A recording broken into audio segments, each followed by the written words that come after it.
saya untuk menggunakan handphone ini sebagai alat dakwah. Nah, waktu itu sempat saya pakai untuk beberapa kali dalam hitungan bulan dan tahun saya gunakan untuk live di TikTok saya sampai akhirnya rusak handphonenya. Nah, saya datang habis umroh berikutnya ke kantor Bea Cukai yang di bandara untuk mengaktifasi mendaftarkan emailnya. Baru habis itu bisa dipakai, Pak. Jadi itu pertama kali saya bersinggungan dengan teman-teman di Bea Cukai. Dan alhamdulillah hari ini dan di sebelumnya juga waktu di Priuk juga sama. Semoga ini bisa menjadi wasilah kebaikan. Karena apa? Ya salah satu pintu masuk dari pemasukan negara melalui barang-barang yang dibawa dari luar ke Indonesia.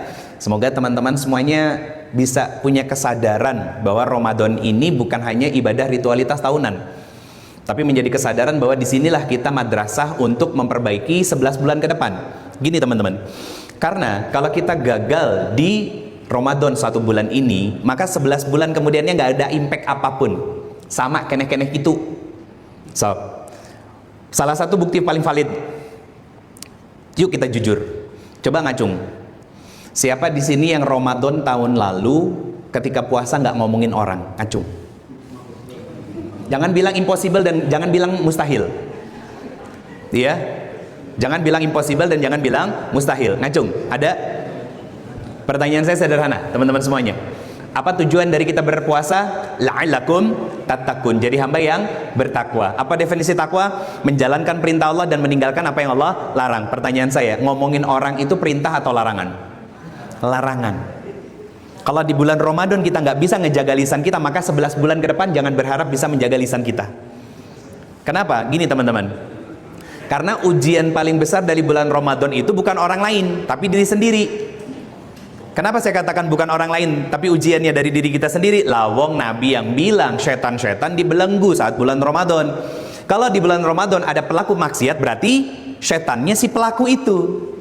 Maka kan mulai muncul fenomena-fenomena di bulan Ramadan itu apa? Restoran-restoran, warteg-warteg, muncul makhluk-makhluk berkaki tanpa kepala yang masuk ke dalam restoran. Padahal jelas itu puasa dan itu perintah Allah. Tapi ketika perintah Allah itu masih kita tabrak, berarti kita saat itu belum bisa mendidik diri kita jadi hamba yang taat. Nanti di luar Ramadan jauh dari ketaatan. Jauh dari ketaatan. Itu memang sunatullah. Makanya Allah sampaikan begini, ya ayyuhallazina amanu kutiba alaikumusiyam. Hei orang-orang yang beriman, spesifik teman-teman. Saya mohon izin sambil berdiri ya. Quran surat ke-2 ayat 183. Kata Allah, hei orang-orang yang beriman, yang yakin bahwa kamu adalah hambanya Allah. Apa kata Allah? Puasalah kalian. Kenapa saya harus puasa ya Allah? Karena kamu nanti jadi orang yang bertakwa. Gimana caranya biar saya bisa jadi orang yang bertakwa dalam puasa Ramadan saya? Kutiba 'alal ladzina min qablikum la'allakum tattaqun. Ikuti generasi salaf dahulu, orang-orang terbaik dahulu. Ikuti caranya. Karena rata-rata orang-orang terbaik dahulu, teman-teman semuanya, itu puasanya benar-benar memuasakan diri. Menjaga lisan, menjaga sikap, menjaga perbuatan. Artinya apa? Ramadan menjadi momen untuk kita meriset diri kita. Untuk apa? Dampaknya salah satunya egonya turun, ya kan, kebermanfaatannya besar. Nggak ada ceritanya dalam sejarah orang-orang yang dulu menjadi orang-orang terbaik dalam sejarah Islam itu orang-orang yang nggak taat sama Allah, nggak ada ceritanya. Dari mulai Khalifatul Rasyidin, ya, Abu Bakar, Umar, Utsman, Ali, itu adalah orang-orang yang begitu dekat dengan Allah Subhanahu Wa Taala dan bukan hanya dekat dengan Nabi Sallallahu Alaihi Wasallam. Kenapa? Karena mereka menjadi pribadi yang bertakwa. Pertanyaannya, kenapa kita harus bertakwa? Pernah nggak berpikir seperti itu? Ya Allah, kenapa sih saya itu harus bertakwa? Salat, takwa. Zalikal kitabul la raiba fihi hudal lil muttaqin allazina yu'minuna bil ghaib wa yuqimunas shalah. Umrah, haji, takwa. Ada di surat Al-Baqarah. Ibadah-ibadah kita itu muaranya takwa. Termasuk puasa Ramadan. Ternyata teman-teman semuanya, ini saya sampaikan beberapa ayat dulu. Quran surat ke-2 ayatnya ke-2. Quran surat ke-2 ayat 189. Kata Allah, zalikal kitabul la raiba fihi hudal lil muttaqin. Kenapa setiap amalan itu muaranya adalah takwa? Karena Allah pengen yang beramal itu dekat juga hidupnya dengan Al-Qur'an. Kenapa kita harus dekat dengan Al-Qur'an? sehingga kita bisa menjadi orang-orang yang bertakwa. Jadi teman-teman, dalam Islam itu semakin kita tanya kenapa, Islam bisa jawab. Nah masalahnya kita nggak mau menanyakan itu. Kenapa? Karena nggak siap menerima jawaban untuk mengamalkannya. Contoh begini, kenapa saya harus puasa? Karena perintah Allah. Itu terlalu biasa, terlalu dasar. Anak kita, mereka puasa dengan terpaksa hanya dengan pemahaman seperti itu. Kenapa kita nikah? Ya, karena pengen menyempurnakan separuh agama, Ustadz. Gimana bentuk konkretnya? Ya, satu sama lain saling menyayangi. Itu klise. Itu teori. Karena apa? Semakin bertambahnya usia pernikahan, bukan semakin hangat, tapi semakin renggang. Berarti ada yang salah dalam tujuannya. Big why-nya. Coba saya tanya. Teman-teman semua yang berkarir di sini, selama kita hidup, betulkah kita sudah bahagia? Atau masih pura-pura bahagia? Jujur, dewasa kan ini muslim semuanya. Kebanyakan dari kita masih pura-pura bahagia. Apa buktinya? Sama pasangan, ya, itu sering melukai satu sama lain lewat sikap dan ucapan. Sama teman di kantor, egonya meninggi. Kenapa?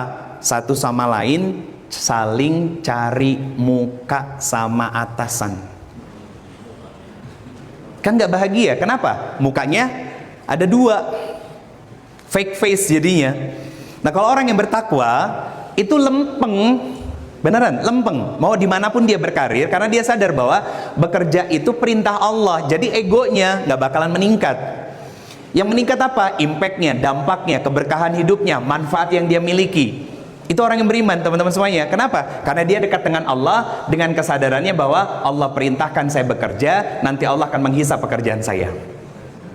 Ini kita nih para suami, salah satu hisap di hadapan Allah itu adalah dari mana hartanya kamu dapat dan kemana harta itu kamu habiskan. Kalau di luaran sana, saya beberapa kali mengingatkan seorang laki-laki yang datang, Ustadz, saya punya simpanan. Bagus. Loh kok bagus Ustadz punya simpanan? Iya bagus, Anda sudah jujur sama saya. Salah nggak Ustadz? Kalau saya selalu memberikan uang kepada dia, saya bilang salah. Kenapa salah? Itu hak istri Anda, bukan hak simpanan Anda. Anda akan dihisap sama Allah Subhanahu Wa Taala. Siap nggak kalau besok mati? Nggak siap Ustadz. Maka tinggalkan. Itu pilihan. Pilihan teman-teman. Kalau egonya ngomong gimana? Oh eman-eman. Kenapa? Karena ini mau jadi simpanan, ya kan? Jadi peliharaan, dipakai kapanpun bisa dan lain sebagainya. Itu ego. Itu egonya kita. Kenapa? Karena nggak punya kesadaran bahwa Allah melihat dan menatap. Teman-teman semuanya, kenapa setiap ibadah kita muaranya adalah takwa? Biar kita sadar, teman-teman, kepala kantor, atasan, itu nggak selalu lihat pekerjaan kita.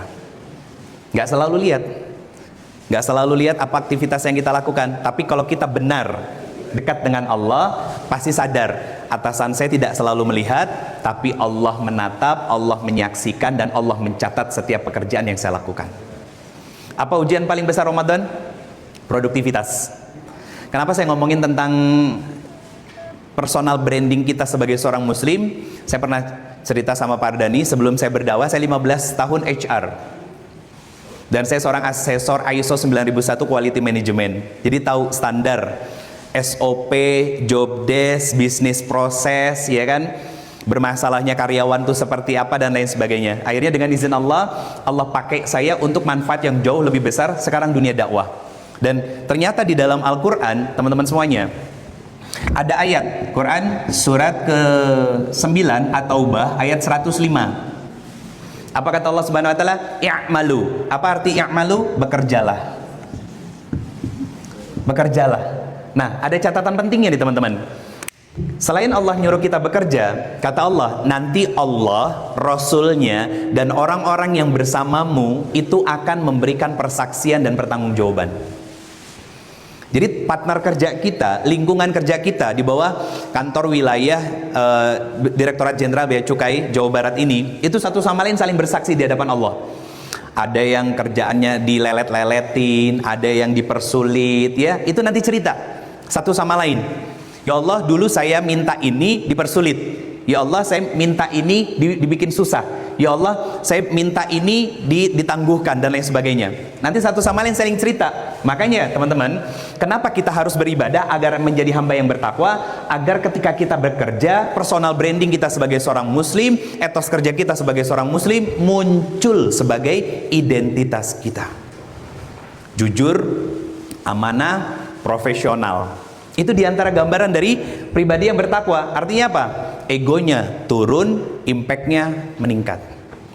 Karena dia sadar, saya akan segala sesuatu yang saya kerjakan akan dipertanggungjawabkan di hadapan Allah Subhanahu wa taala. Dan akhirnya gambarannya apa? Dia menggunakan Quran sebagai petunjuk hidupnya. Ketika dia dekat dengan Quran, apa janji Allah Subhanahu wa taala bagi orang-orang yang bertakwa? Wattaqullah la'allakum tuflihun. Kamu pasti bahagia hidupnya. Kenapa? Gak dimusuhin orang, gak punya musuh karena kamu bekerja dengan sepenuh hati dan profesional. Kenapa saya harus profesional dan bekerja dengan sepenuh hati? Karena saya sadar, saya dilihat, ditatap, disaksikan oleh Allah Subhanahu wa taala, maka saya gak mau curang sama sekali. Gak mau curang sama sekali. Ini PR besar, teman-teman semuanya. Untuk apa? Untuk kita bisa punya kesadaran bahwa Ramadan itu bukan hanya ritualitas pengulangan setiap tahun, tapi kesempatan besar dari Allah Subhanahu wa taala untuk kita meningkatkan kapasitas dan kualitas diri kita sebagai seorang muslim ketika bekerja, menjadi suami, menjadi ayah, dan di lingkungan masyarakatnya. 4 peran kita. Sebagai seorang hamba Allah, sebagai seorang suami dan juga istri, sebagai seorang ayah dan juga ibu, sebagai makhluk sosial. Ini 4 peran kita.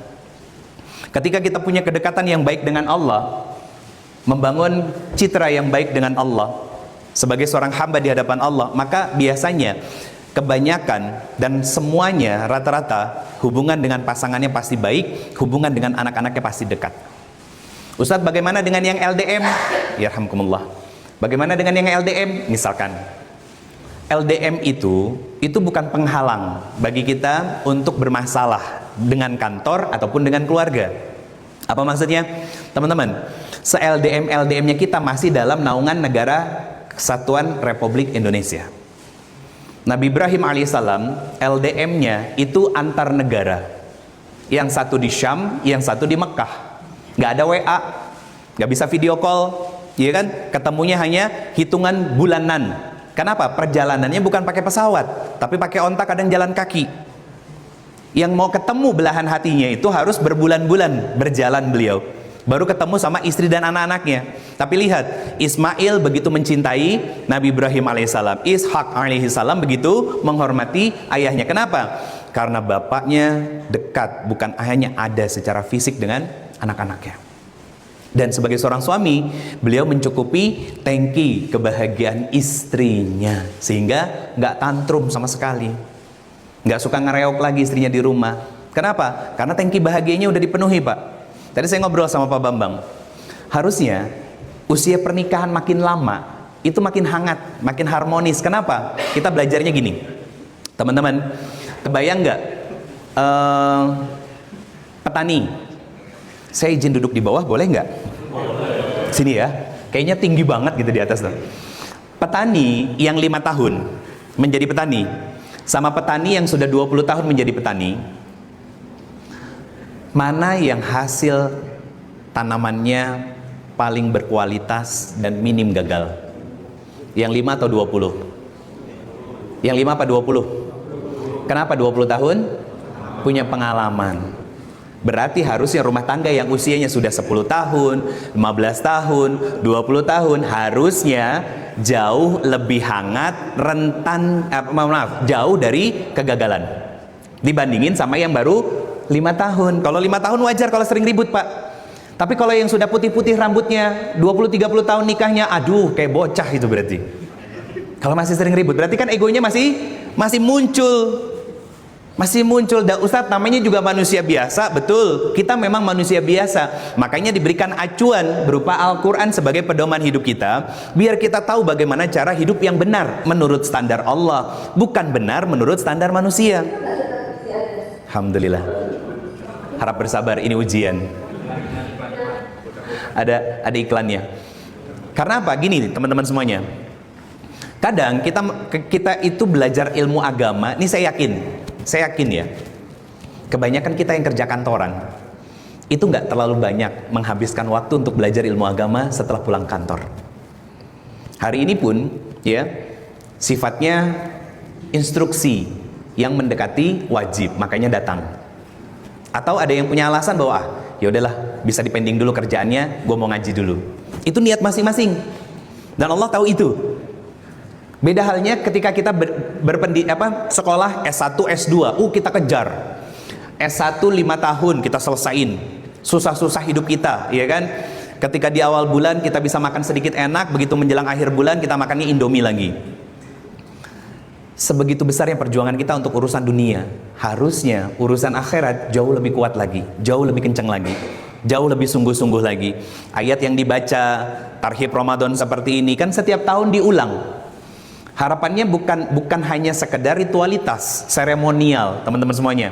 Apalagi ada ibu kakanwilnya, bukan hanya sekedar itu, tapi menjadi sebuah kesadaran kita bahwa saya butuh ilmu untuk membeli surga dan akhiratnya Allah tuh butuh ilmu, ya kan? Untuk taat kepada Allah butuh ilmu, untuk baik pada keluarga butuh ilmu, untuk menjadi karyawan teladan pun butuh ilmu. Kenapa? Setiap kuliah kita dapat ijazah. Apakah ijazah itu menjamin bahwa seseorang itu baik? Belum tentu. Ijazah itu hanya selembar kertas sebagai tanda kalau kita pernah belajar, itu doang. Selembar kertas sebagai tanda bahwa kita pernah belajar, itu doang. Ketika di kampus Pak, Ibu semuanya belajar ilmu agama biasanya berapa? 2 SKS kan? Iya kan? 2 SKS rata-rata dalam satu semesternya. Paling banyak 4 SKS dalam satu semester. Selebihnya kita ngomongin tentang hitung-hitungan, kita ngomongin tentang aturan ini itu dan lain sebagainya. Akhirnya apa? Informasi di kepala kita isinya tentang duniawi sampai lupa dengan akhirat. Akhirnya punya prinsip apa? Ustadz yang penting saya sholat, saya nggak jolim sama orang lain. Masa sih ya? Cukup dengan sholat kemudian menganggap nggak zolim dengan orang lain bisa membeli surganya Allah Subhanahu Wa Taala? Belum tentu. Belum tentu. Kalimat nggak zolim dengan orang lain itu, maaf, misalkan teteh-teteh yang di belakang ada yang kerjanya masih pakai motor, misalkan kan sering ngelihat fenomena ngesen kiri belok kanan, oke? Atau jangan-jangan pelaku, semoga bukan ya, oke? Yang ngesen kiri belok kanan, itu zolim nggak? Zolim tengah jalan. Bapak-bapak ya, yang pakai mobil, pakai motor, ketika berangkat kerja, lampu sudah kuning, jangan tancap gas, tapi kurangin gasnya. Kenapa? Itu kan warning, tahu sendiri kita. Bahkan di seberangnya kita yang lampu masih kuning belum hijau aja udah pada maju. Kalau maju melanggar aturan dan ada potensi untuk celaka. Itu celaka di dunia.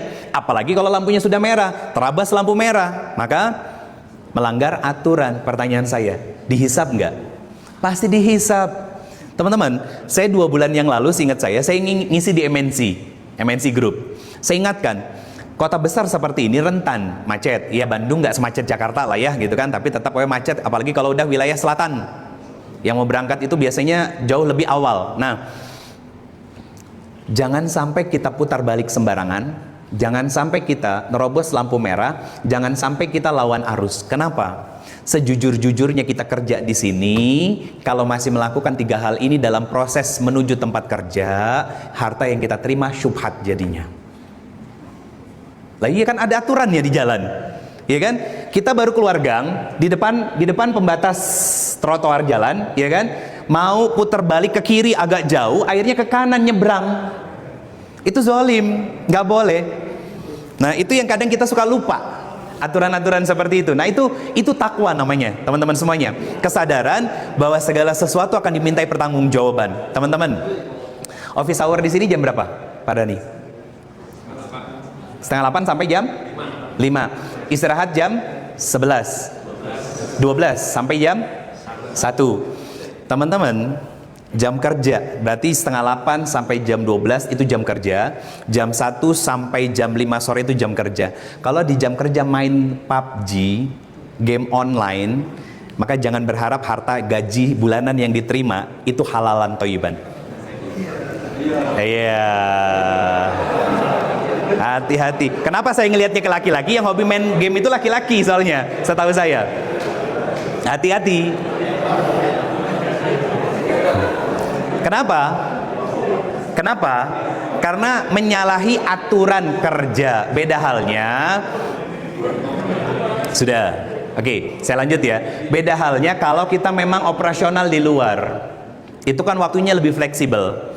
Kalau office hour, tahu jam kerja masuk jam berapa, istirahat jam berapa, pulang jam berapa. Maka itu menjadi waktu produktifnya kita sebagai seorang muslim. Bukan malah ego yang dimunculin, gampang lah, dipending dulu sebentar, main game. CCTV nggak ngelihat, cari tempat soalnya dia nggak di ruangan. Cari tempat yang nggak ada CCTV-nya, main game dia di situ, sebat dulu gitu kan misalkan, sambil ada rokoknya gitu, sama kopinya. Jangan berharap teman-teman, itu jadi halal dan thayyib apa yang kita makan setiap bulannya. Syubhat, bahkan bisa tergelincir pada yang haram kalau menjadi sebuah kebiasaan. Saya bukan ngajarin ikan yang berenang ya, saya cuma ngingetin, kadang suka lupa. Nah banyaknya lupa daripada ingat. Nah datangnya kita sampai ke Ramadan, insya Allah di bulan ini, di bulan Februari besok kita masuk pada bulan Ramadan, itu kan tarbiyah, itu kan ujian akhirnya dari 11 bulan yang lalu. Benar-benar nggak ibadahnya, benar-benar nggak baca Qur'annya, benar-benar nggak bekerjanya, benar-benar nggak silaturahminya, benar-benar nggak sama keluarganya dan lain sebagainya. Itu dilihat nilainya nanti ada di bulan Ramadan. Kenapa? Karena Allah pengen kita jadi orang yang bertakwa, orang yang belajar untuk jadi hamba Allah yang sesungguhnya. Sehingga apa? Egonya mengecil, Pak. Manfaatnya besar. Nah sekarang pertanyaannya, tolong jujur, kalau tiba-tiba dikasih kerjaan di luar office hour, diterima dengan sepenuh hati apa suka ngedumel? Jujur, jangan mentang-mentang ada ibu kepala terus tiba-tiba pura-pura diterima, siap Ustadz.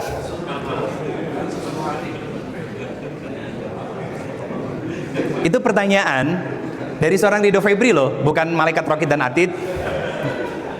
Betul kan? Dan itu pasti akan ditanya teman-teman semuanya. Kayak Mbak-mbak juga sama. Di sini kan Masya Allah, gerak cepat, kerjaannya rapi. Pertanyaan saya, di rumah seterampil itu nggak sama suami? Iya. Atau jangan-jangan ego yang muncul, aku tuh capek. Kalau capek nggak usah kerja. Betul kan? Dan sekarang pertanyaan sama para bapak-bapak juga. Nih di kantor ramah sama bawahan, sama istri di rumah ramah nggak? Oh.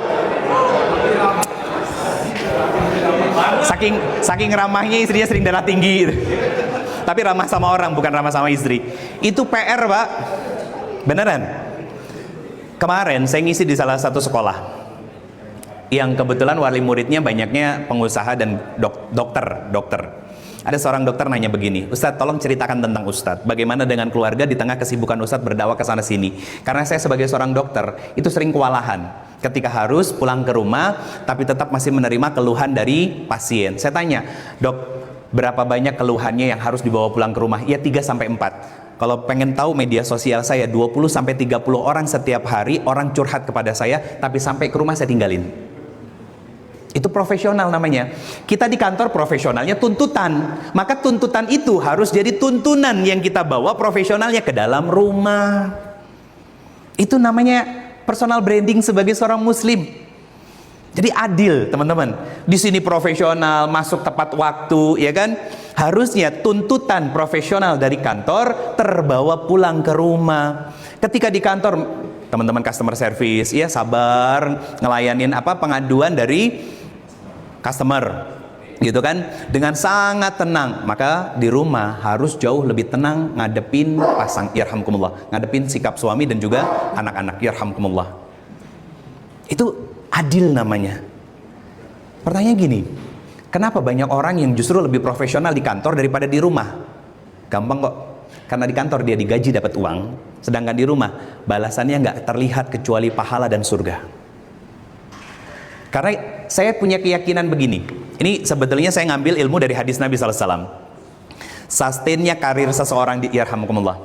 Sustainnya karir seseorang itu di luar rumah, itu berawal dari sustainnya hubungan suami istri di dalam rumah. Tiba-tiba ada yang komentar begini, Ustadz, ada kok orang yang selingkuh tapi makin kaya raya. Loh, Korun nggak taat, kaya raya. Sekaya apa para pelaku selingkuh itu?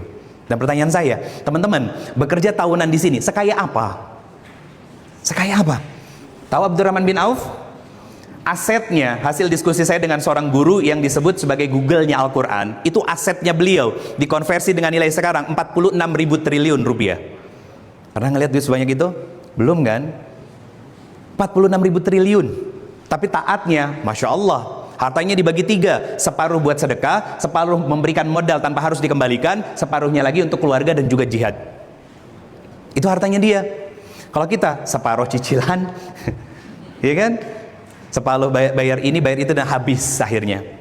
Gajinya, statusnya jadinya terima kasih. Kenapa? Selalu merasa kurang, bukan kurang nominalnya, tapi kurang syukur dan kurang berkahnya. Maka riset dalam rumah tangga, dalam Ramadan itu harus jadi sebuah kebiasaan tahunan. Evaluasi diri. Jangan-jangan selama ini yang kurang itu bukan rezeki nominal uang yang Allah kasih dalam hidup saya, tapi kurangnya syukurnya saya dan tidak berkahnya apa yang saya terima setiap bulannya. Kenapa? Saya kerja, masih sempat main game online di waktu kerja yang harusnya saya gunakan untuk menyelesaikan pekerjaan saya.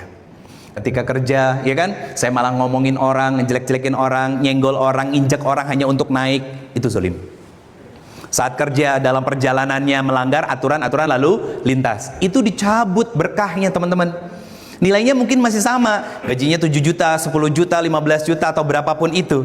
Tapi kalau berkahnya diambil, maka nggak akan ada nilai apapun dan pasti akan selalu merasa kurang. Kok susah terus ya yang ya? Kok habis terus ya? Introspeksi diri. Karena apa? Ramadan adalah momen kita untuk meriset semuanya, dari atas kepala sampai atas kaki. Bagaimana pemikiran kita, bagaimana lisan kita, bagi laki-laki mata kita digunakannya untuk apa, tangan kita untuk apa, dan lain sebagainya. Itu riset ulang, factory reset kalau di handphone. Biar apa? Biar kembali ke setelan awal. Apa setelan awal kita? Setelan awal kita adalah orang yang beriman. Apa dalilnya? Di Quran surat Al-A'raf, Alastu birabbikum, bukankah kamu sudah aku ciptakan sebagai seorang makhluk yang tadinya mati sekarang jadi hidup, aku tetapkan rizki untukmu. Apa jawab kita? Qalu bala syahidna. Betul ya Allah, saksikan aku sebagai hambamu yang ketika jadi suami akan jadi suami yang bertanggung jawab, jadi istri, istri yang menenangkan dan menyenangkan, jadi seorang karyawan, pekerja, saya akan profesional dan menjaga nilai-nilai etos kerja saya sebagai seorang muslim. Itu iman namanya. Makanya akhirnya apa? Bekerjanya menjadi nilai ibadah. Apa bentuk konkret bahwa seseorang itu bekerja dengan nilai ibadah? Dia akan sangat berhati-hati dan tidak akan menggunakan waktu kerjanya untuk kepentingan ego diri sendiri. Itu teman-teman. Dan itu usaha. Contoh, seorang Umar bin Abdul Aziz. Jangan dibayangin lampunya sudah terang. Dulu masih pakai, kalau bahasa kitanya, cempor, lampu biasa, lampu damar gitu ya. Diketok ruang kerja dari Umar bin Abdul Aziz sama putranya. Abi, assalamualaikum. Waalaikumsalam nak. Apa yang dilakukan sama Umar bin Abdul Aziz? Nanya sama anaknya. Apa pertanyaannya? Nak, untuk kepentingan pribadi dan keluarga atau kepentingan negara? Kepentingan pribadi Abi, oke. Dimatiin lampunya sama Umar bin Abdul Aziz dan pintunya dibuka. Akhirnya anaknya masuk. Terus anaknya nanya, Abi kenapa gelap? Nah, obrolan kita itu untuk kepentingan pribadi dan keluarga, bukan untuk kepentingan negara. Sedangkan lampu ini dibiayai oleh negara. Seamanah itu loh. Makanya berkah. Apa bentuk berkahnya? Nggak nyampe 2 tahun, nggak ada masyarakat yang harus diberikan zakat sama sekali. Semuanya pengen zakat. Akhirnya di Baitul Mal uangnya numpuk. Apa yang dilakukan sama Umar bin Abdul Aziz? Mengekspor uang-uang itu untuk membantu negara-negara bagian di sebelahnya. Karena makmur masyarakatnya. Berarti betul dong kata Allah, walau ana ahlul qura amanu wattaqau la fatahna alaihim barakatim minas sama'i wal ard. Kalau penduduk sebuah negeri, berarti kelompok, entitas, ya. Contoh kantor wilayah, Direktorat Jenderal dan Bea Cukai di Jawa Barat ini semuanya beriman, semuanya dekat dengan Allah, semuanya menjaga etos kerja sebagai seorang muslim, maka keberkahannya akan Allah turunkan. Berupa apa? Kebermanfaatan yang makin besar. Kemudian apa lagi? Kompak satu sama lain, nggak saling sikut, nggak saling injak. Kemudian apa lagi? Nggak cari perhatian kepada siapapun kecuali hanya kepada Allah Subhanahu Wa Taala. Jadi egonya itu turun, manfaatnya besar. Dan Ramadan itu nanti. Kenapa? Kenapa orang-orang yang puasa Ramadan itu egonya turun? Karena kan ego ini tempat bisikan setan. Kadang begini, iya gue begini, itu ego tuh. Kan aku dari dulu begini. Itu ego tuh. Ya kalau nggak suka ya udah. Nah, itu ego tuh. Nah, beritanya dari Nabi, setan di bulan Ramadan dibelenggu. Maka ketika ada orang-orang yang masuk di bulan Ramadan, masih bermaksiat, masih melakukan kesalahan, masih melakukan berbagai macam aktivitas yang menjadi dosa buat dirinya, maka setan itu wujudnya yaitu diri dia sendiri. Apa dalilnya? Ada. Quran surat ke-6, Al-An'am ayat 112. Apa yang disampaikan oleh Allah Subhanahu wa taala? Manusia itu akan diuji memiliki musuh, yaitu setan. Satu, golongannya jin. Yang kedua, manusia. Jin yuwaswisu fi sudurin nas. Di bulan Ramadan semuanya dibelenggu. Yang masih ada berarti setan dari golongan manusia. Siapa? Besti gibah, besti mabal gitu kan. Ngomongnya mau ketemu ke siapa, ketemu apa gitu kan, padahal masih di rumah santai-santai. Hati-hati tuh. Itu setan yang sedang mewujud dalam bentuk manusia. Itu diri kita yang suka ngakal-ngakalin aturan, ya kan? Yang suka ngakal-ngakalin atasan, gitu kan? Itu setan, wujudnya manusia. Siapa? Kita yang masih mau melakukan kemaksiatan. Nah, tujuan Ramadan itu menekan setan yang ada di dalam diri kita. Biar apa? Biar kita menjadi hamba-hamba yang bertakwa, hamba-hamba yang punya value, punya etos kerja yang baik, punya nilai yang istimewa di hadapan Allah karena dekat dengan Allah. Sehingga apa? Egonya dikikis. Salah satu bentuk ego yang dikikis dari dalam diri dia adalah apa? Mudah memaafkan, dan sebelum memaafkan dia lebih dulu meminta maaf. Bukan tentang siapa yang salah dan siapa yang benar, tapi dia berdiri di atas kebenaran karena dia sadar memaafkan dan meminta maaf adalah perbuatan yang mulia. Atasan sama bawahan, anak-anak bawahannya nggak produktif, dia pasang badan. Kenapa? Karena dia yang pertama kali akan dimintai pertanggungjawaban oleh Allah Subhanahu wa taala. Dia yang pasang badan, bukan menyalahkan dulu. Setelah pasang badan baru evaluasi. Untuk apa? Untuk proses perbaikan. Teman-teman semuanya, mungkin ada yang mungkin asalnya dari luar kota, bukan dari kota Bandung, ya. Kita jauh dari keluarga, itu maunya Allah. Tapi bukan berarti akhirnya kita pengennya di ngertiin terus sama pasangan kita, sama anak kita, sampai lupa untuk komunikasi sama mereka. Dulu, mungkin di era tahun 2000-an awal, ada yang namanya sleep call. Video call, telepon-teleponan sampai ketiduran. Itu kan kayaknya asik gitu ya, seru, romantis gitu kan. Satu sama lain saling melempar pujian, kamu lucu deh kalau udah mau tidur gitu kan. Harusnya pujian itu masih berlaku sampai sekarang walaupun pernikahan sudah 20 tahun ke atas. Nih beberapa kan ada bapak-bapak yang usianya jauh lebih senior daripada saya, ya. Dalam pernikahan juga jauh lebih lama daripada saya. Saya belum lama, saya baru 15 tahun berumah tangga.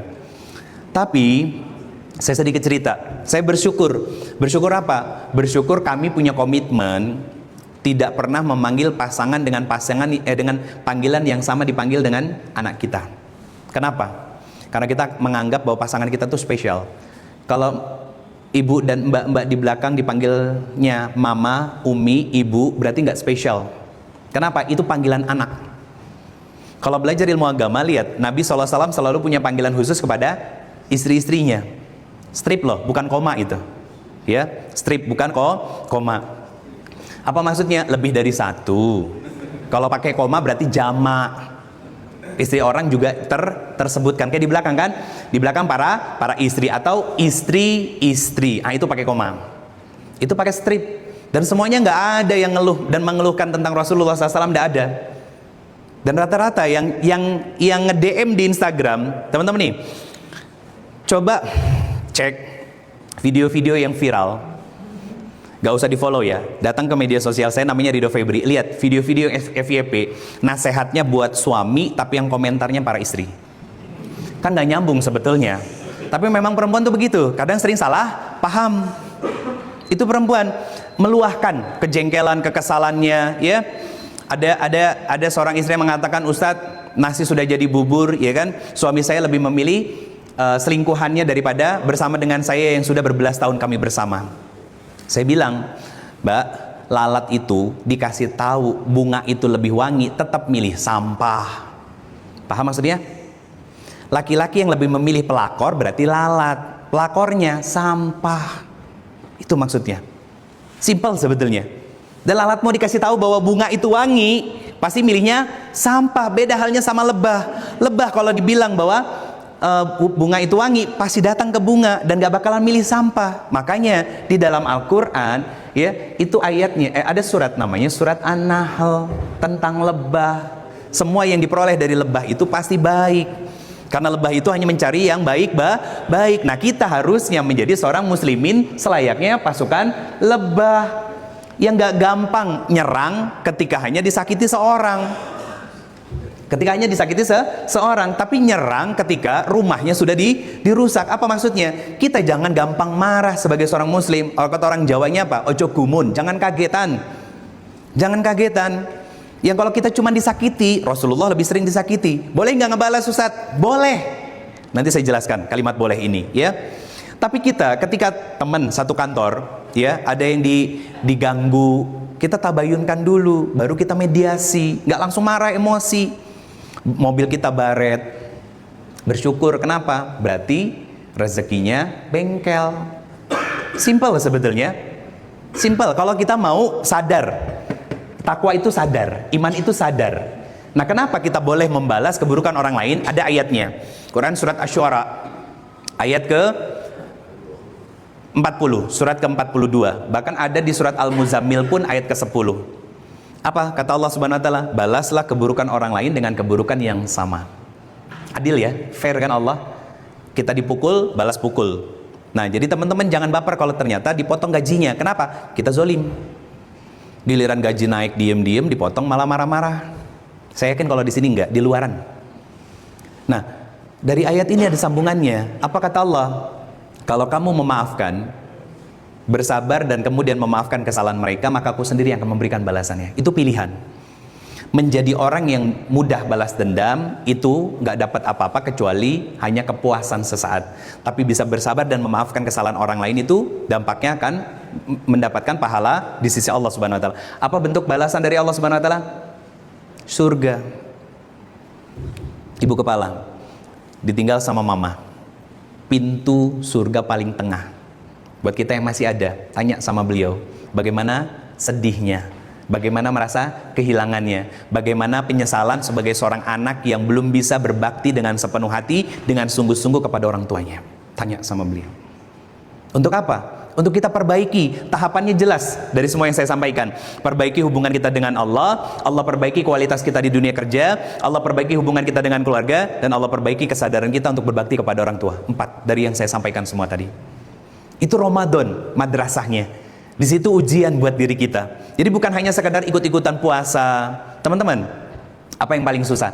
Meninggalkan kemaksiatan atau melakukan ketaatan? Yang paling susah? Melakukan ketaatan atau meninggalkan kemaksiatan? Yang paling susah meninggalkan kemaksiatan. Apa buktinya? Di bulan Ramadan banyak dari kita yang masih ngomongin orang. Kalau taat gampang. Begitu masuk bulan Ramadan, malamnya kita taraweh, betul kan? Paginya kita sahur, di kantor pasti puasa. Mau curi-curi waktu untuk nongkrong di warteg, malu rasanya. Taat itu gampang. Nanti waktu masuk zuhur, tinggal sholat kita.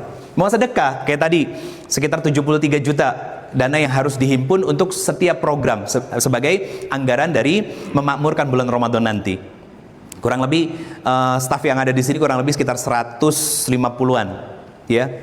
Menyisikan 100 sampai 200 ribu per staf. Ya, kepala sampai ke atas. Itu di atas dari 200 sampai 500 ribu bisa dan mau menyisikan separuh dari anggaran itu sudah terpenuhi. 100 ribu aja kali 150 orang kan udah 15 juta kan? Kalau 200 ribu berarti 30 juta. Itu separuhnya sudah terisi. Tinggal kitanya mau apa enggak, itu doang. Padahal Allah sudah ngasih banyak rezeki buat kita. Makanya di bulan Ramadan itu yang sunnah diganjar wajib, yang wajib dilipat gandakan. Allah tuh maksa kita di bulan Ramadan yang tadinya pelit jadi royal. Yang tadinya rajin ibadah makin istimewa ibadahnya. Dipaksa sama Allah. Pertanyaannya sederhana. Kalau bulan Ramadan begitu spesial dan istimewa, di antara bulan-bulan yang lain tidak mampu merubah kita menjadi sosok-sosok yang jauh lebih taat kepada Allah dan Rasulnya, tanya sama diri kita, harus didatangkan bulan apa lagi sehingga kita sadar bahwa taat kepada Allah itu harganya mutlak. Tanya sama diri kita. Yang hanya berarti kurang lebih sekitar 21 hari lagi Ramadan datang. Yang begitu istimewa. Saking istimewanya, Bapak Ibu semuanya, dulu ulama-ulama zaman dulu mempersiapkan Ramadan itu 6 bulan sebelum Ramadan. Bahkan Rajab, Sya'ban itu menjadi pelatihannya mereka. Rajab itu menanam, menyemai, ya kan, mulai tumbuh benih-benihnya. Sya'ban itu menyirami, ya, biar apa? Biar semakin besar tumbuhan dan tanamannya. Ramadan panen raya. Ibaratnya apa? Rajab mulai melatih diri untuk menghatamkan Quran, membiasakan baca buku, bangun di tengah malam untuk sholat malam, sholat 5 waktunya dijaga dengan sepenuh hati. Sya'ban kebiasaannya sudah mulai terbentuk. Ramadan kebiasaan itu menjadi bagian dari nafas kehidupan kita. Setelah Ramadan nggak mungkin bisa dihilangkan. Kenapa? Sudah menjadi kebiasaan. Kita ngaji Ramadan, khatam Qurannya kejar-kejaran di bulan Ramadan doang. Selesai Ramadan, selesai khatamannya. Makanya akhirnya 11 bulan berikutnya susah buat istiqomah. Saya menyebut Ramadan itu sebagai bulan keluarga, teman-teman semuanya. Kenapa saya sebut sebagai bulan keluarga? Karena kita dipaksa sama Allah Subhanahu wa taala untuk makan sahur sama keluarga. Betul kan? Yang biasanya baru pulang dari kantor setelah Isya. Waktu makan malamnya sudah lewat. Apalagi kalau ada yang intermittent fasting misalkan. Makannya justru cenderung lebih awal. Ini ujian dari Allah, betul. Tapi di momen Ramadan pulangnya lebih awal, iya kan? Pulangnya lebih awal, masuknya lebih siang. Waktu jam kerjanya dipotong sama Allah Subhanahu wa taala. Untuk apa? Biar pulang lebih awal, ketemu keluarga, bareng-bareng mempersiapkan sahur. Bareng-bareng mempersiapkan ibadah malam bersama. Bukan malah sukacita, alhamdulillah bisa pulang lebih cepat, bukan. Ramadan, kalau punya kesadaran bahwa Ramadan ini ibadah keluarga, saya katakan demi Allah, teman-teman, dan di situ kita memperbaiki hubungan kita dengan keluarga kita, maka Allah perbaiki semua kehidupannya. Allah perbaiki semua kehidupannya. So, buat kita para suami nih, jujur, kalau habis nyakitin istri, berangkat ke kantor, nyaman? Nggak nyaman. Kenapa? Nanti pulang kantor ke rumah, awkward pasti suasananya, nggak nyaman, nggak enak.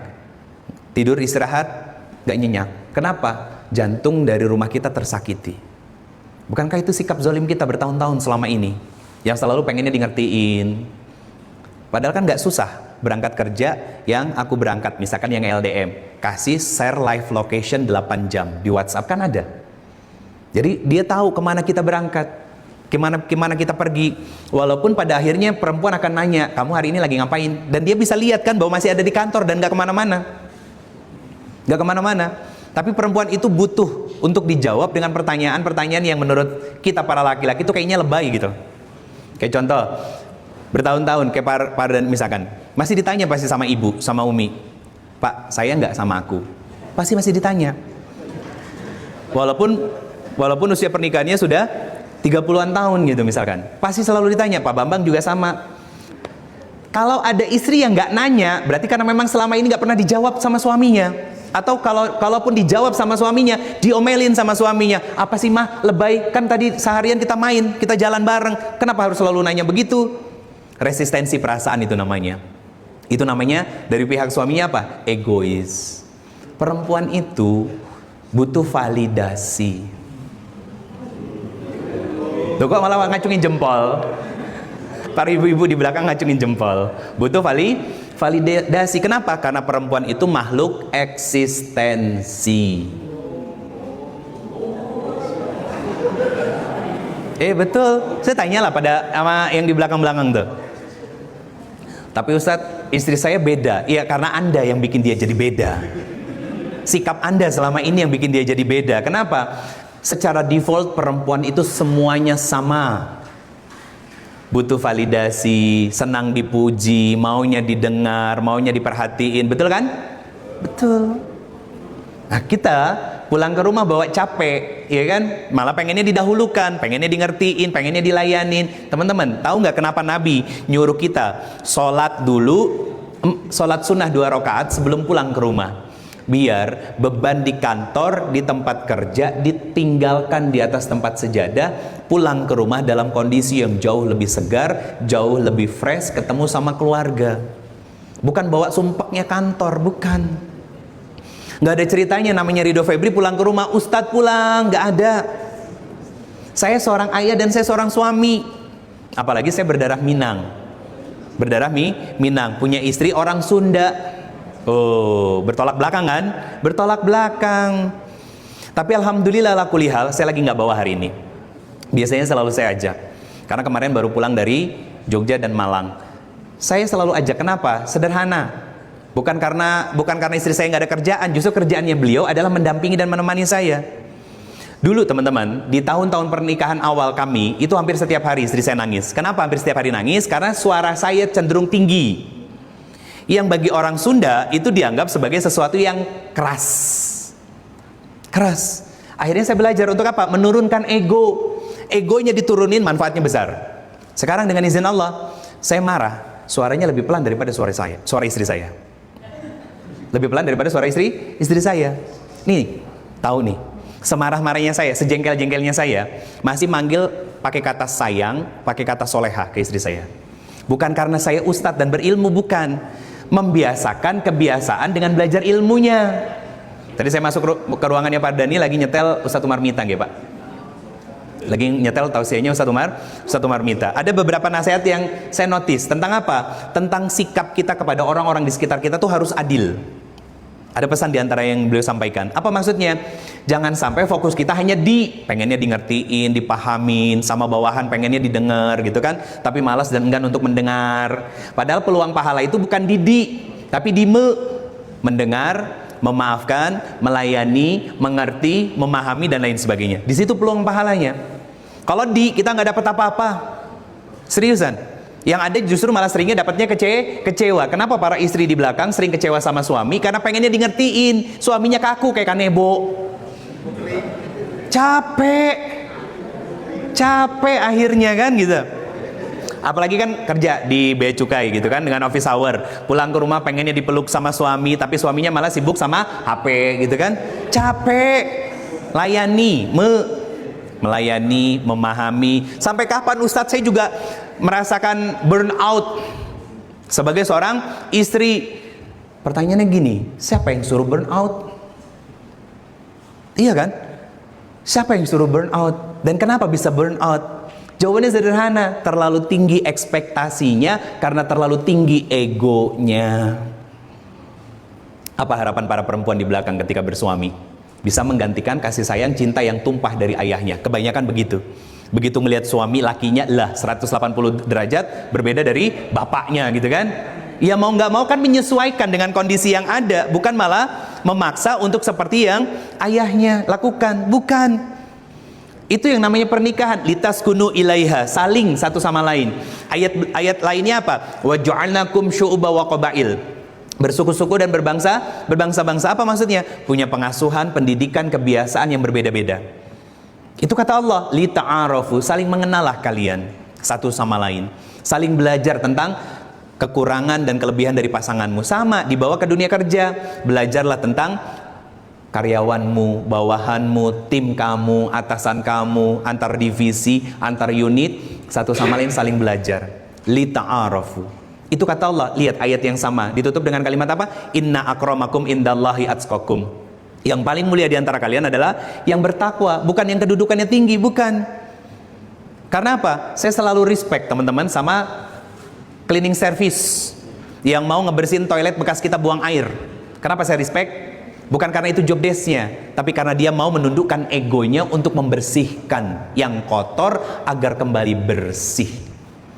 Sama, kalau kita hatinya pengen bersih, tundukkan egonya biar besar manfaat dalam diri kita. Kepada siapa? Kepada Allah, kepada pasangan, dalam dunia pekerjaan, kepada anak-anak kita, dan juga keluarga kita. Kenapa tadi saya tanya?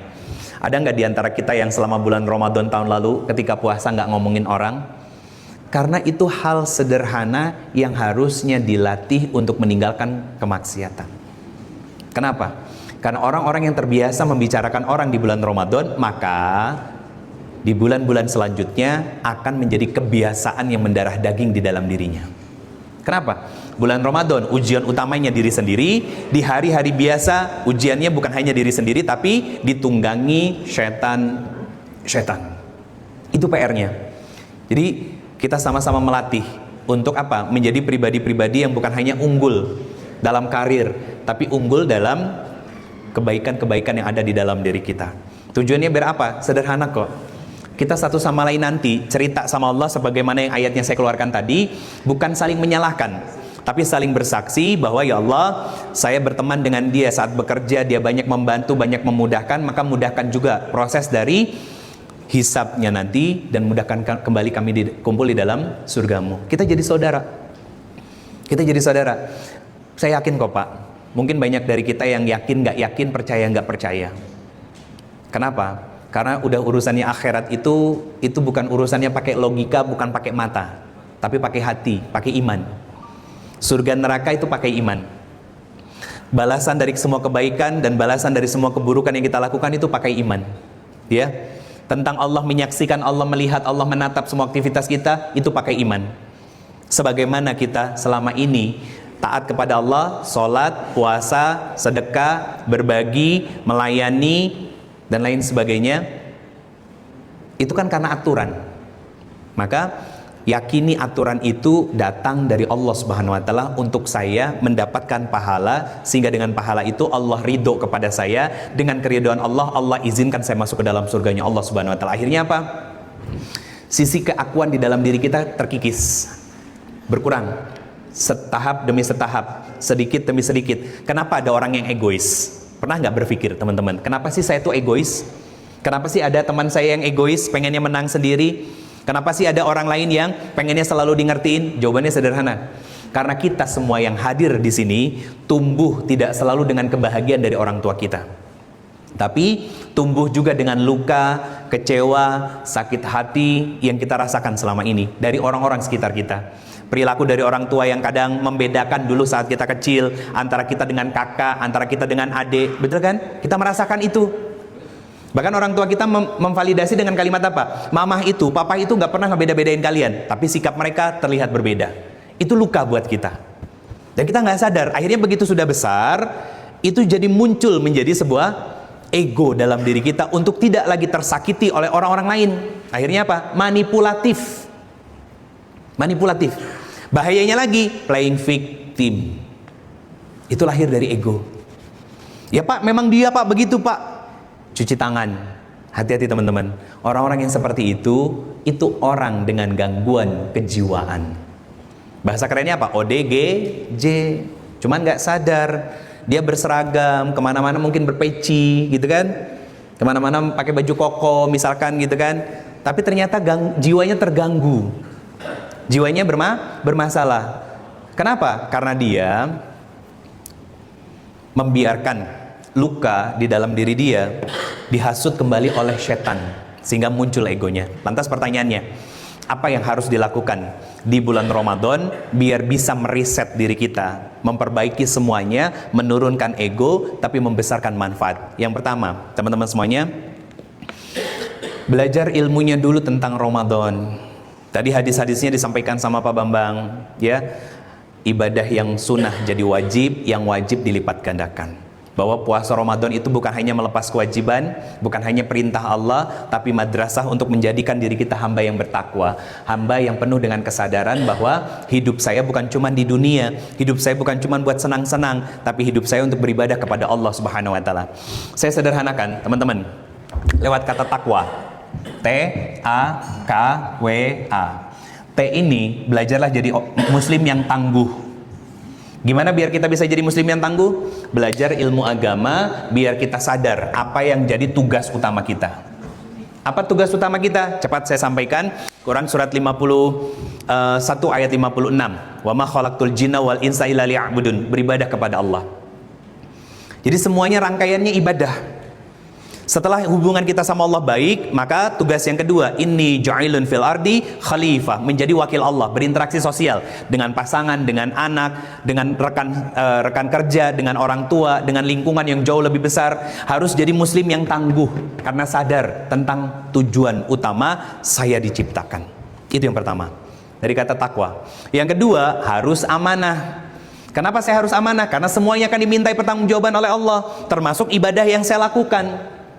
Termasuk ibadah yang saya lakukan, kerjaan saya nanti dimintai pertanggungjawaban sama Allah. Hubungan saya sama pasangan, nanti akan dimintai pertanggungjawaban sama Allah. Hubungan saya sama keluarga, nanti dimintai pertanggungjawaban sama Allah. Hubungan saya dengan Allah pun akan dimintai pertanggungjawaban oleh Allah. Makanya dari hadis kan, apa Pak? Amalan yang pertama kali akan dihisab sama Allah? Salat. Kalau salatnya sempurna, sempurna itu rukun dan syarat serta jumlahnya nggak ada yang bolong. Kalau itu sempurna, maka amalan yang lain sempurna. Kenapa? As-salatu imaduddin. Salat yang agama. Kalau keropos-keropos, kayak bangunan ini kan tiangnya kokoh, maka nggak mungkin ambruk. Kenapa tiangnya kokoh dan nggak mungkin ambruk? Karena pondasinya kuat. Apa pondasi itu? Kesadaran tentang tujuan penciptaan. Makanya jadi pondasi yang tangguh dan kokoh.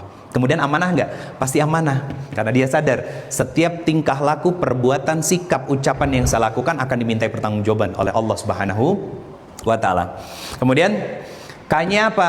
K ini kompetitif atau kemampuan yang terus di-upgrade. Dengan W-nya menambah wawasan. Apa maksudnya? Belajar terus, teman-teman. Sepengetahuan saya, kalau di dunia kepolisian, di dunia kemiliteran, itu kalau mau naik pangkat harus sesko. Nah, saya nggak tahu kalau di sini, apakah harus menaikkan level pendidikan atau enggak, wallahu alam ya. Tapi kalau di kemiliteran itu biasanya harus sesko dulu, sekolah komando. Artinya apa? Nambah kompetensi dan nambah wawasan dalam diri kita. Bukan hanya sekedar urusan pekerjaan. Teman-teman, ketika ada salah sedikit, kita belajar lagi kan? Kita buka lagi mungkin jurnal-jurnal yang pernah kita pelajari dulu zaman kita kuliah dulu. Atau buku-buku yang ada di dalam rumah-rumah kita. Dibuka lagi. Biar apa? Biar kita tidak melakukan salah yang sama. Nah, bertahun-tahun kita puasa, tapi kalau masih suka ngomongin orang, berarti kan kita nggak pernah belajar untuk upgrade diri, dan ketemu Ramadan masih sama kualitasnya. Makanya nggak dirubah apapun. Mungkin kalau secara gaji naik, secara pangkat jabatan naik, tapi nilai berkahnya belum tentu. Seriusan, belum tentu. Kenapa? Karena berkah itu tidak selalu berbanding lurus dengan nilai dan nominal. Tapi setiap nilai dan nominal yang dipenuhi dengan berkah, pasti akan selalu lebih.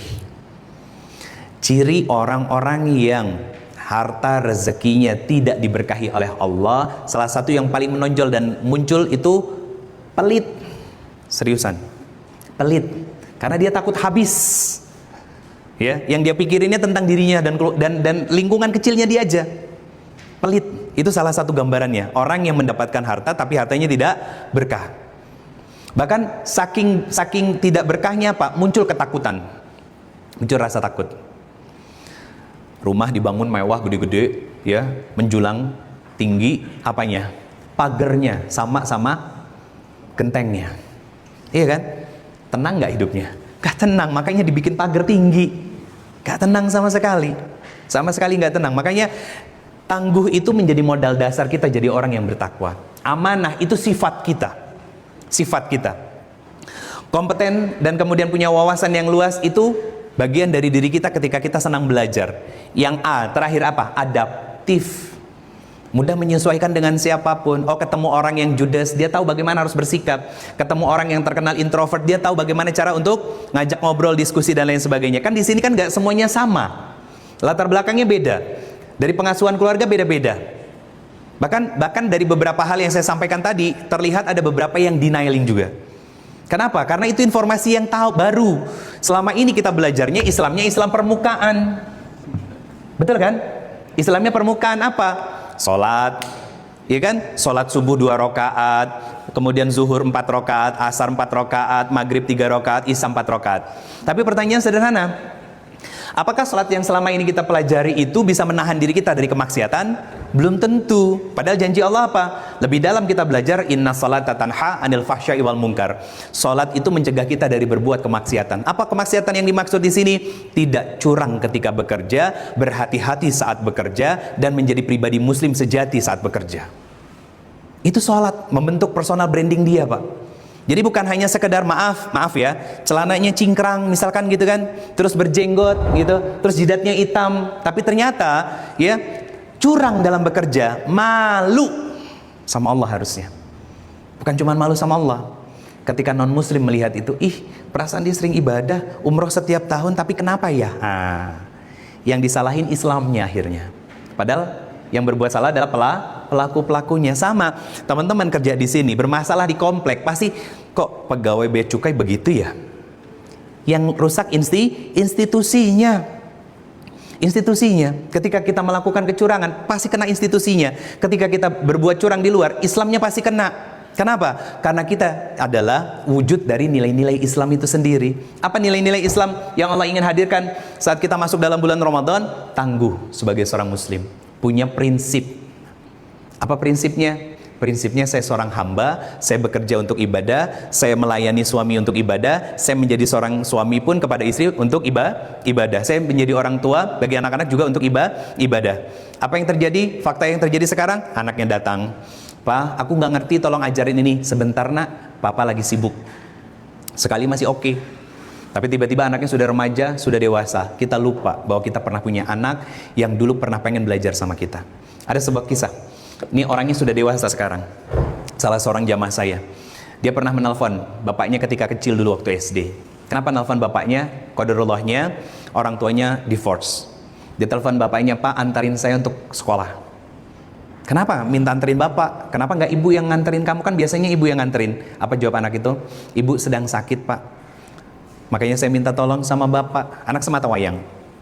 Apa jawaban bapaknya? Nah, berangkatlah naik ojek karena bapak pagi hari ini harus berangkat lebih awal ke kantor karena ada meeting.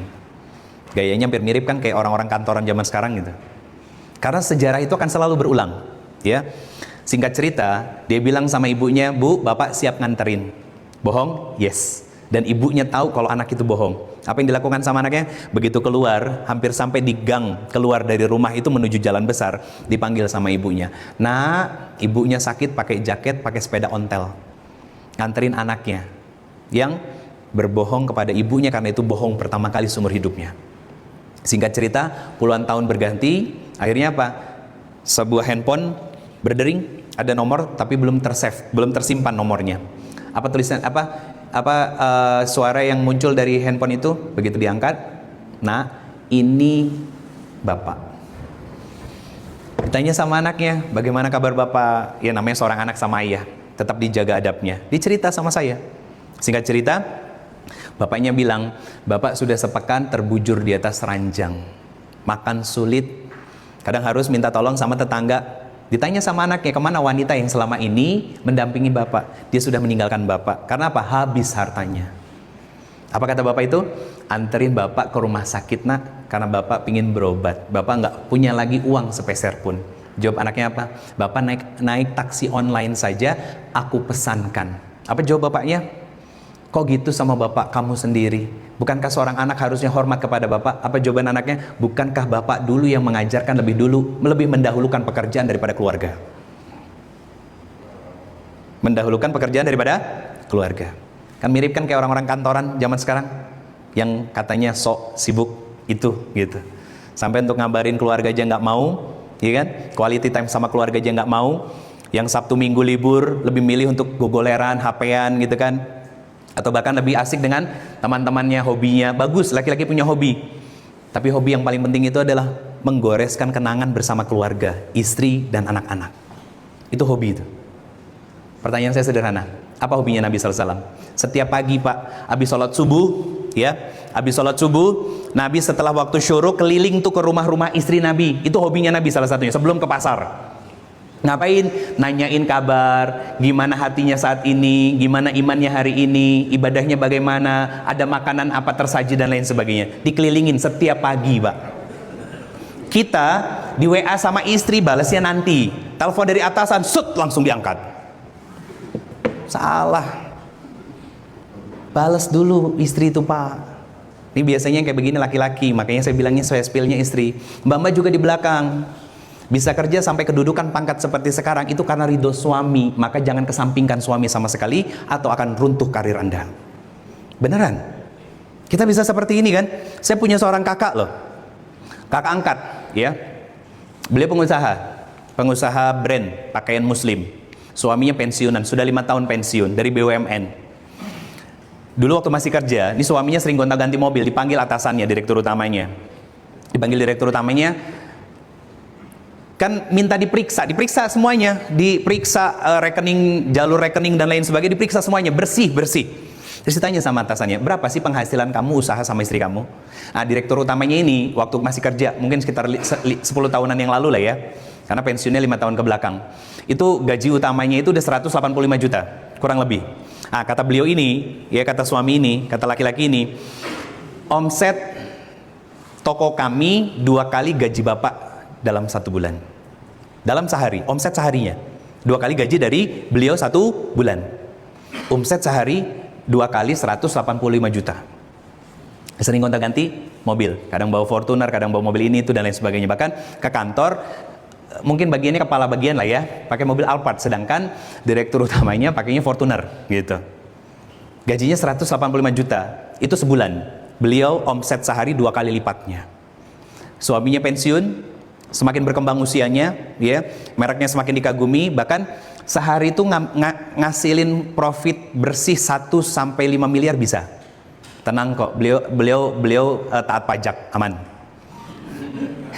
Iya, nanti takutnya kan dijawil saya, siapa Ustadz biar kita datengin gitu kan. Tenang, beliau taat pajak, saya tahu itu kok gitu. Karena apa? Anaknya di bagian direktur keuangan selalu karena lulusan dari akuntansi anaknya, selalu ngurusin yang urusan pajaknya, ya. Itu bisa beliau dapat. Sampai akhirnya gini, istrinya ini bilang sama suaminya, ibu bisa punya semua ini dan bisa dinikmatin bareng sama ayah, itu karena kesolehan ayah, karena ridho ayah mengizinkan ibu memiliki usaha ini. Dulu bekerja di salah satu lab yang warnanya kuning.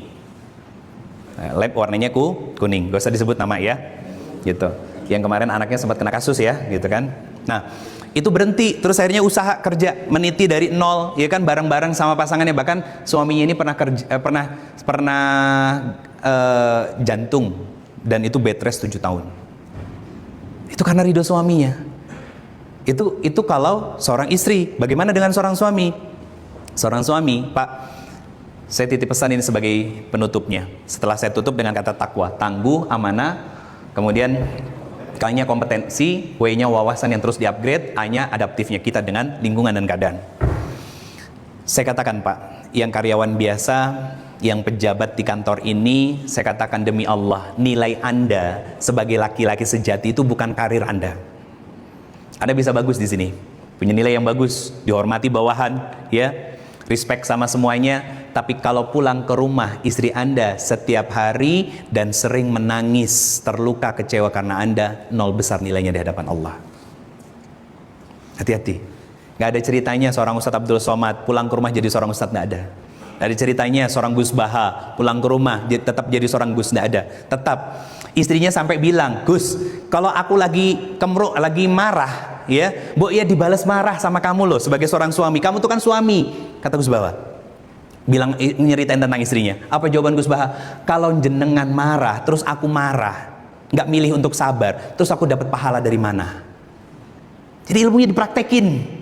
Sama profesionalisme di sini dipraktekinnya di rumah. Gimana?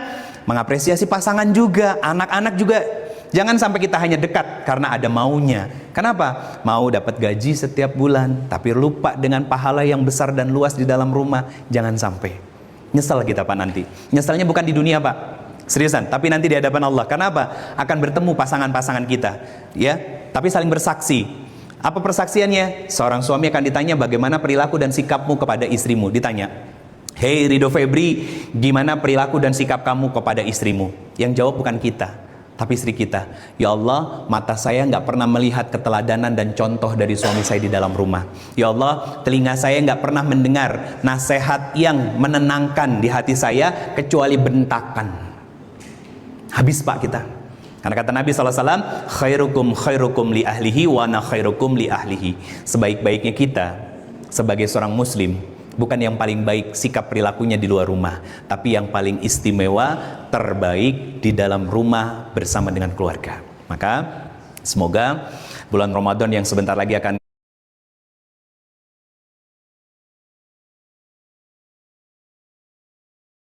kita masuki ini menjadi madrasah untuk kita memperbaiki diri kita, menurunkan ego dan meluaskan kebermanfaatan kita, dimulai dari rumah dan bentuk konkret dari baiknya kita di dalam rumah itu di tempat kita kerja. menjadi seorang pribadi yang menyenangkan buat orang-orang di sekitar kita, tempat kita kerja, menjadi seorang muslim yang punya nilai etos kerja yang sangat tinggi, jujur, amanah, tangguh sebagai seorang muslim, karena sadar saya hanya seorang hamba yang akan dimintai pertanggungjawaban oleh Allah. Kemudian kompetensinya terus ditingkatkan, wawasannya terus diluaskan, ilmu agamanya terus ditambah, agar kita mudah beradaptasi dengan setiap lingkungan yang ada. Bocoran yang saya tahu, banyak dari kita yang dari Jawa dioper keluar Jawa, yang dari luar Jawa dioper ke tanah Jawa. Itu kan pasti ada distraksi kehidupan dengan kebudayaan-kebudayaan di tempat kita yang baru. Itu jadi pelajaran. Muslim itu kan ada peribahasa zaman kita sekolah, di mana bumi dipijak, di situ langit dijunjung. Artinya bukan ini gue, tapi apa yang bisa saya lakukan untuk kebermanfaatan masyarakat sekitar dan lingkungan kita. Itu pelajarannya. Jangan sampai hanya memikirkan diri kita sendiri. Jangan sampai hanya melihat diri kita sendiri. Jangan sampai hanya cari muka untuk diri kita sendiri. Tapi menjadilah orang-orang yang bermanfaat untuk di sekitar kita. Barakallahu fikum. Itu yang bisa saya sampaikan pada kesempatan pagi hari ini. Bapak Ibu, kalau ada yang mau bertanya, teman-teman semuanya silakan. Keluar dari tema juga silakan. Mohon maaf apa yang saya sampaikan kalau kurang berkenan. Semoga tidak menggoreskan ketidaknyamanan. Saya hanya menyampaikan wahyu dari Allah Subhanahu wa taala. Yang mengoreksi saya dan kita bukan saya, tapi Allah langsung. Sehingga kita bisa menakar posisi diri kita tuh selama ini hanya sekedar terlihat baik atau memang sudah benar-benar baik di hadapan Allah Subhanahu wa taala. Allahu a'lam bishawab. Assalamualaikum warahmatullahi wabarakatuh.